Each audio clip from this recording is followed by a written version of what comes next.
एक व्यक्ति ने अगरबत्ती की दुकान खोली। महाशक्ति नाम की अगरबत्तियां थीं। उसने दुकान के बाहर एक साइन बोर्ड लगाया, यहाँ सुगंधित अगरबत्तियां मिलती हैं। दुकान चल निकली। एक दिन एक ग्राहक उसके दुकान पर आया और कहा, आपने जो बोर्ड लगा रखा है उसके एक विरोधाभास है। भला अगरबत्ती सुगंधित नहीं होंगी तो क्या दुर्गंधित होंगी? उसकी बात को उचित मानते हुए विक्रेता ने बोर्ड से सुगंधित शब्द मिटा दिया। अब बोर्ड इस प्रकार था, यहाँ अगरबत्तियां मिलती हैं। इसके कुछ दिनों के पश्चात किसी दूसरे सज्जन ने उससे कहा, आपके बोर्ड पर यहाँ क्यों लिखा है दुकान जब यहीं है, तब यहाँ लिखना निरर्थक है। इस बात को भी अंगीकार कर विक्रेता ने बोर्ड पर यहाँ शब्द मिटा दिया। अब बोर्ड था, अगरबत्तियां मिलती हैं। पुनः उसी प्रकार एक और व्यक्ति से एक रोचक परामर्श मिला। अगरबत्तियां मिलती हैं का क्या प्रयोजन? अगरबत्ती लिखना ही पर्याप्त है।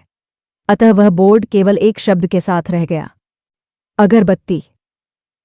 फिर एक दिन विडंबना देखिए, एक शिक्षक ग्राहक बनकर आए और अपना ज्ञान वमन किया।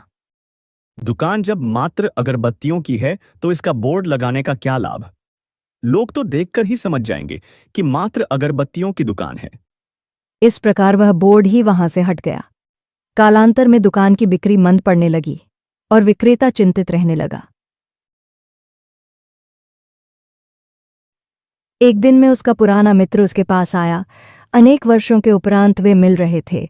मित्र से इसकी स्थापना उसकी चिंता ना छिप सकी और उसने इसका कारण पूछा तो व्यवसाय के गिरावट का पता चला।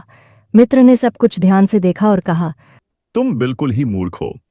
इतनी बड़ी दुकान खोल ली और बाहर एक बोर्ड नहीं लगा सकते थे, यहाँ सुगंधित अगरबत्तियां मिलती हैं। मित्र, मैं तो बोर्ड लगा रखा था, पर कुछ लोग आ रहे थे और बोर्ड देखकर आनाब सानाब बोल रहे थे कि यहाँ ये ठीक नहीं, वहां वो ठीक नहीं, तो मैं बोर्ड हटा दिया। तभी से दुकान में मंदी चलने लगी। जीवन में लोग अक्सर बिना संदर्भ और विशेषज्ञता के सुझाव देते हैं। अगर हर सलाह को आंख मूंदकर मान लिया जाए तो निर्णय भ्रमित और गलत हो सकते हैं। हमें यह पहचानना आना चाहिए कि कौन सी सलाह उपयोगी है और कौन सी सिर्फ दिखावटी।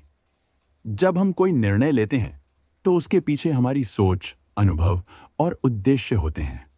अगर हर किसी की बातों से प्रभावित होकर अपनी मूल योजना को ही बदल देंगे तो नतीजे बिखर सकते हैं। हमें अपनी अंतःप्रेरणा और मूल उद्देश्य पर स्थिर रहना चाहिए। उसके मित्र को कहने से दुकानदार ने फिर से बोर्ड लगा दिया और कुछ ही महीने बाद दुकान फिर से चलने लगी।